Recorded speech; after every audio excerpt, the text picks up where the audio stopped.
years, I took this family collection for granted. It was always at my grandmother's house and then at my aunt's. Started with just a cheese box full of letters, like maybe 50 letters. I did not realize the scope of the collection. I didn't realize how many thousands of letters, how many diaries. That's a collection that, Bridget has long had her eye on ending up here, but she held them for a long time because she wanted to make sure that the archives was stable. And then the next 3 totes of letters came, and then another 3 totes of letters came. That it was staffed and would continue to be staffed, and would be a trustworthy partner for preserving those records. And we eventually got there, thankfully, and so she gave them.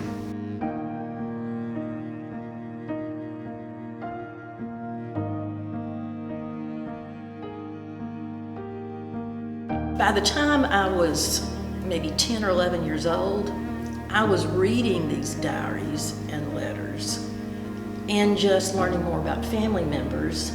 And I always thought that was fascinating.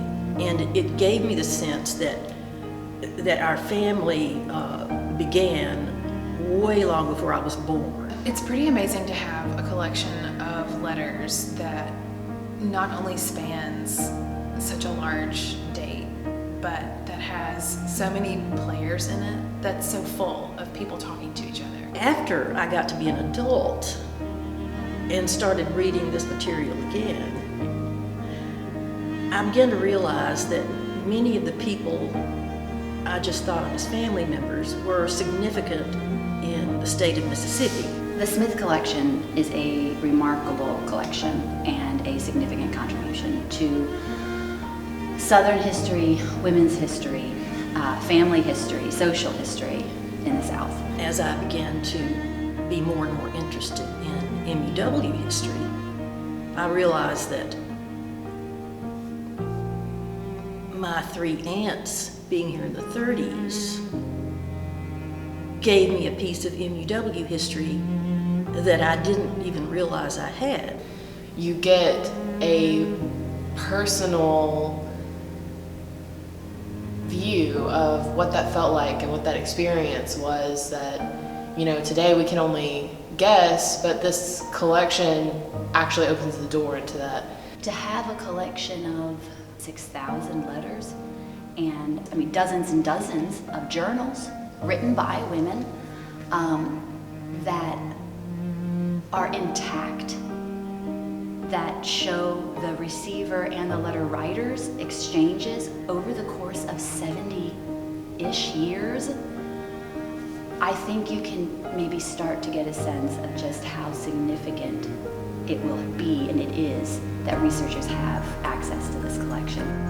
Once I saw the wonderful archives coming together in the library, I would come over here and look at things that I thought were fascinating and interesting, and I'd be thinking, I'm so glad people saved this, and now we can come look at these things in the archives. And I don't know, I just had this revelation one day, wait a minute, this is where my family's letters need to be. This building now is a proper, adequate facility for storing historical records for anybody who wants to put family materials here, historical materials here. We have been working on creating a center around the history of Mississippi women and Mississippi women's leadership. And this really is a pivotal moment for us, both in the archives to researchers, but also now digitizing them with our institutional repository, providing access online to these resources, creates a center for research, not only here locally, but also internationally. Using the scanner, the Bookeye scanner, is really good. It's very high-tech.